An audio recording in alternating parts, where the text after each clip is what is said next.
তো অনেক কিছুই দিয়ে দিছে আসলে। ব্যাগ আগে মনে করেন লই গেছে, গাড়িতে তো আটে না সব ব্যাগ।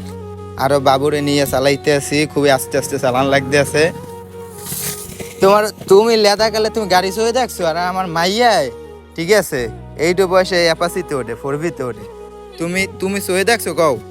না, চোখে দেখছি, অন্ধ হলাম না। অন্ধই আল্লাহ। গাইস একটা সত্যি কথা, আমার এতটুক মাইয়াই ঠিক আছে এখন ফোরবিতে ওঠে। পরবর্তীতে আমার যে আইবে এ R15 উঠবে, কি উঠবে না? আর বয়সে গাড়ি তো দূরের কথা, মানে যেকালে বড় হয়েছি 7-8 পড়ছি, ওই সময় গাড়ি চলে দেয় নাই ঠিক মতো। ওই যে গাড়ি চললো, যে হিরো হুন্ডা ছিল, হিরো হুন্ডার পিছে পিছে দৌড়াইছি। আর এখন আমার মাইয়ায় 2 লাখ টাকার গাড়িতে ওঠে। এটা সময়ের ব্যবধান। হ্যাঁ? আমার পরে যে আইবে দেখো, পরে যে আইবে হে R15 উঠবে।